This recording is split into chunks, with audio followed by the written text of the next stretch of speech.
नमस्कार मंडळी, श्री स्वामी समर्थ. तर येत्या गुरुवारी म्हणजेच 18 तारखेला आलेला आहे गुरु पुष्य अमृत योग.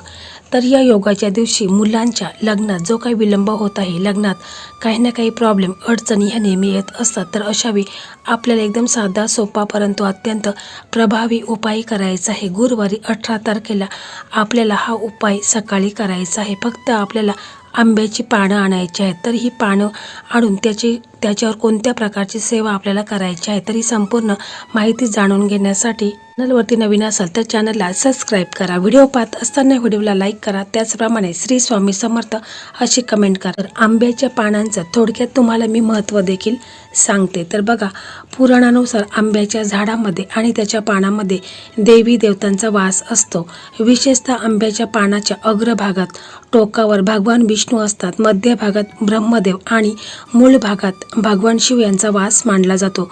त्यामुळे पूजेच्या कळसावर नेहमी आंब्याची पाने ठेवली जातात, जेणेकरून सर्व देवांचा आशीर्वाद हा प्राप्त होत असतो. तसेच आंब्याच्या झाडाचा संबंध मंगळ आणि बृहस्पती म्हणजे गुरु या ग्रहाशी आहे. गुरु ग्रह हा विवाह, ज्ञान आणि भाग्याचा कारक आहे. मंगळ ग्रह हा ऊर्जा आणि मांगल्याचा कारक आहे. त्यामुळे विवाहातील अडथळे दूर करण्यासाठी आणि कुंडलीतील गुरु मंगलचा दोष शांत करण्यासाठी आंब्याच्या पानाचा उपाय अत्यंत प्रभावी ठरत आहे. गुरु पुष्य अमृत योगाच्या अत्यंत शुभ मुहूर्तावर आंब्याच्या पानाचा हा विशेष उपाय केल्यास साधारणपणे 1 महिन्यामध्येच म्हणजे 1 महिन्याच्या आतमध्येच मुलांच्या लग्न हे होणार आहे.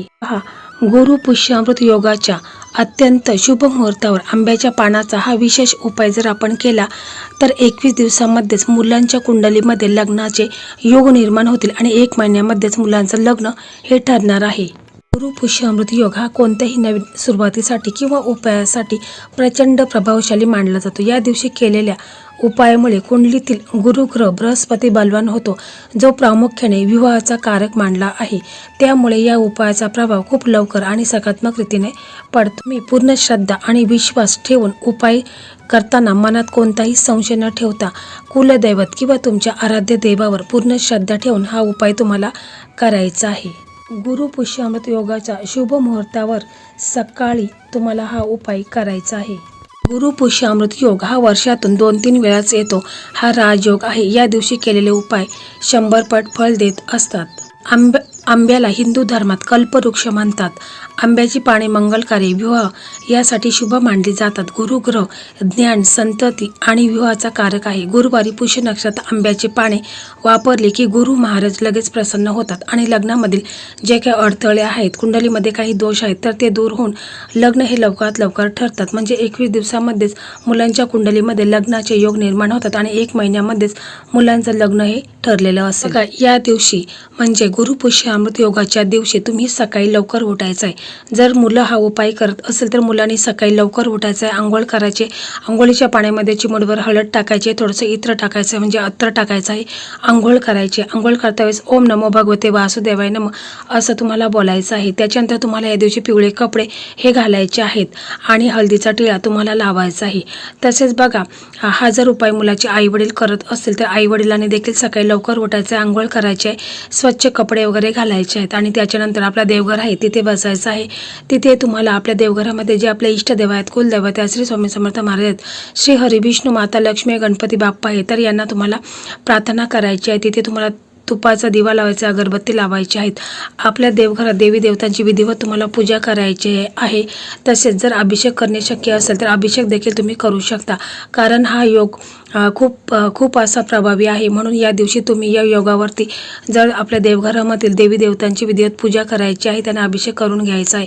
त्यांना ज्या आवडीच्या वस्तू आहेत, पिवळी फुले आहेत, पिवळी मिठाई आहे, तर ते त्यांना अर्पण करायचे आहे. नंतर तुम्हाला बघा आंब्याची पानं लागणार आहेत. तर आंब्याची पानं आणता वेळेस तुम्हाला हिरवीगार आंब्याची पानं आदल्या दिवशीच आणून ठेवायची आहेत. अशी चिरलेली, कट झालेली, सुकलेली, पिवळी पडलेली आंब्याची पानं आणायची नाहीत. तर आंब्याची पानं हिरवीगार आणायची आहेत. ती थोडी जास्तच आणायची आहेत.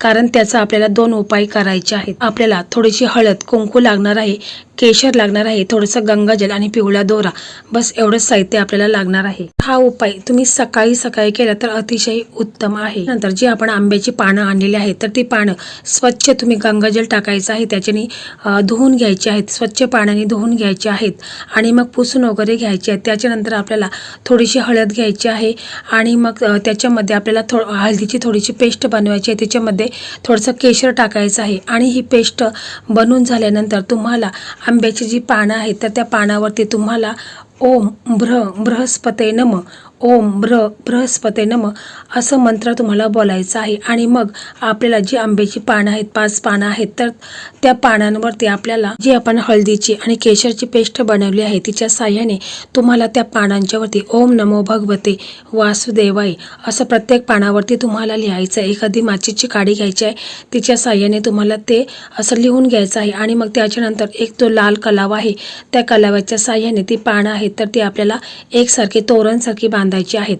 आणि मग जो हार आपण बनवलेला आहे तर तो तुम्हाला श्री हरिविष्णूंच्या फोटोसमोर ठेवायचा आहे आणि मग तुम्हाला हात जोडायचे आहेत, प्रार्थना करायची आहे आणि मग आपल्याला 11 वेळा हा मंत्र बोलायचा आहे. ओम ग्रा ग्रीम ग्रोम सह गुरुवे नमः, ओम ग्रा ग्रीम ग्रो सह गुरुवे नमः हा मंत्र तुम्हाला 11 वेळा बोलायचा आहे. आणि मग तुम्हाला प्रार्थना करायची आहे की हे गुरुदेव, हे बृहस्पती, माझ्या विवाहातील सर्व अडथळे, गुरुदोष, विलंब दोष दूर करा, मला लवकर योग्य गुणी जीवनसाथी मिळू दे, असं तुम्हाला पूर्ण श्रद्धेने, विश्वासाने आपले दोन्ही हात जोडायचे आहेत मुलांनी आणि मग बोलायचं आहे. जर मुलांना जर हा उपाय करणे शक्य नसेल तर मुलाचे आईवडील जर हा उपाय करत असेल, बहीण करत असेल, बहिणी करत असेल तर तिने देखील आपल्या मुलांच्यासाठी असं बोलायचं आहे की माझ्या मुलांच्या, म्हणजे जर आई करत असेल तर तिने बोलायचे की माझ्या मुलांसाठी, बहीण करत असेल तर तिने बोलायचे माझ्या भावाच्या लग्नात जे काही विलंब होत आहे, लग्नात जो काही अडथळे निर्माण झालेले आहेत, मंगल दोष आहे, गुरुचा काही दोष आहेत, शुक्र ग्रह कमजोर आहे, जर हे सर्व जे काही समस्या अडचणी आहेत तर त्या दूर होऊन माझ्या भावाचं लग्न हे लवकरात लवकर व्हावे, असं तुम्ही पूर्ण श्रद्धेने, विश्वासाने तुम्हाला श्री हरिविष्णू माता लक्ष्मीला प्रार्थना करायची आहे. आणि मग त्याच्यानंतर ही जी पानं आहेत तर ती तुम्हाला पूर्ण दिवसभर तुम्हाला तिथेच ठेवायची आहेत. म्हणजे 7 दिवस तुम्हाला हा जो हार आपण बनवलेला आहे आंब्याच्या पानाचा, तो तिथेच तुम्हाला देवघरामध्ये ठेवायचा आहे. 8व्या दिवशी तुम्हाला ही जी पानं आहेत, जो हार आहे तर तो तुम्हाला पिंपळाच्या झाडाखाली किंवा वाहत्या पाण्यामध्ये तुम्ही विसर्जित करायचा आहे. गुरुग्रह हा विवाहाचा मुख्य कारक आहे. पत्रिकेत गुरु खराब असेल, नीचेचा असेल तर लग्न रखडतं. या उपायामुळे मुलांचं लग्न हे 21 दिवसामध्येच कुंडलीमध्ये त्यांचे लग्नाचे योग निर्माण होऊन 1 महिन्यामध्येच मुलांचं लग्न हे ठरलेलं असेल. गुरु हा विवाह, संतती आणि भाग्याचा मालक आहे.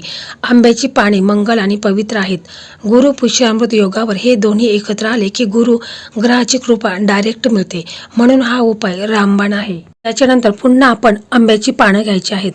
म्हणजे आपल्याला 7 आंब्याची पानं घ्यायची आहेत, ती देखील आपण स्वच्छ धुवून घ्यायची आहेत, गंगाजलने स्वच्छ धुवून पुसून घ्यायची आहेत. आणि मग त्याच्यानंतर आपण हळद घ्यायची आहे, तिच्यामध्ये थोडंसं गंगाजल टाकायचं आहे, तिची पेस्ट तयार करायची आहे. आणि मग तुम्हाला एखादी माचीची काडी घ्यायची आहे आणि जी आंब्याची पानं आहेत प्रत्येक पानाच्या मधोमध तुम्हाला स्वस्तिक चिन्ह काढायचं आहे. म्हणजे प्रत्येक आंब्याच्या पानाच्या मधोमध हळदीने स्वस्तिक काढा.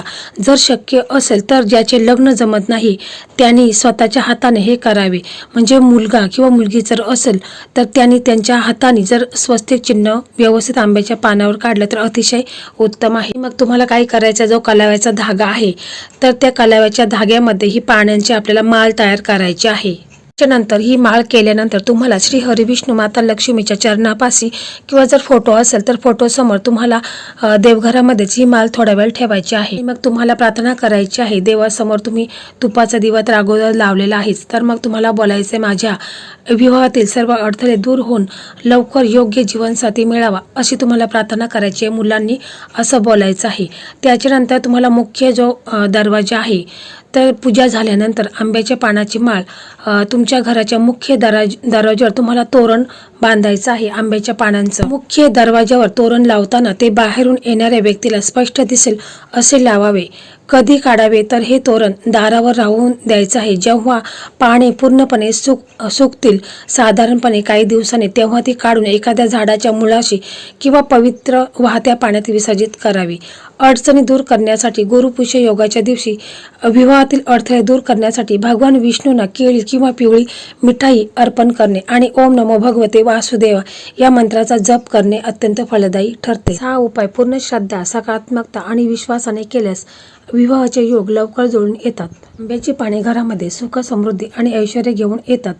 तसेच बघा, जेव्हा आपण मुख्य दारावर आंब्याच्या पानाचं तोरण लावतो त्यामुळे घरामध्ये सकारात्मक वातावरण हे निर्माण होतं. घरामध्ये पॉझिटिव्ह एनर्जी निर्माण होते. घरामध्ये जी काही बाहेरून नकारात्मकता येत असते तर ती आंब्याच्या पानांमुळे घरामध्ये नकारात्मक ऊर्जा प्रवेश करत नाही. घरामध्ये सकारात्मक वातावरण निर्माण होते आणि लग्नाचे योग देखील मुलांच्या कुंडलीमध्ये निर्माण होत असतात. गुरु ग्रह हा विवाह, ज्ञान आणि भाग्याचा कारक आहे. मंगळ ग्रह हा ऊर्जा आणि मांगल्याचा कारक आहे. त्यामुळे विवाहातील अडथळे दूर करण्यासाठी आणि कुंडलीतील गुरु मंगलचा दोष शांत करण्यासाठी आंब्याच्या पानाचा उपाय अत्यंत प्रभावी आहे. परंतु हा उपाय पूर्ण श्रद्धेने, विश्वासाने तुम्हाला करायचा आहे. तुम्हाला शक्य असेल तर प्रत्येक गुरुवारी तुम्हाला ओम ग्राम ग्रीम ग्रो सह गुरुवे नमः या मंत्राचा जप तुम्हाला 1 माळ अवश्य करायचा. यामुळे लवकरच तुमच्या विवाहाचे योग कुंडलीमध्ये निर्माण होतील. तर मैत्रिणींनो, अशा प्रकारे आजचा हा व्हिडिओ होता. हा व्हिडिओ तुम्हाला कसा वाटला कमेंटमध्ये नक्की सांगा. व्हिडिओ तुम्हाला आवडला तर इतर तुमचे मित्र असतील, मैत्रिणी असतील ज्यांचं लग्न ठरत नाही, तर अशा मित्रमैत्रिणींना हा व्हिडिओ नक्की शेअर करा. यामुळे याचंही पुण्यफळ तुम्हाला प्राप्त होईल. श्री स्वामी समर्थ. जय जय स्वामी समर्थ.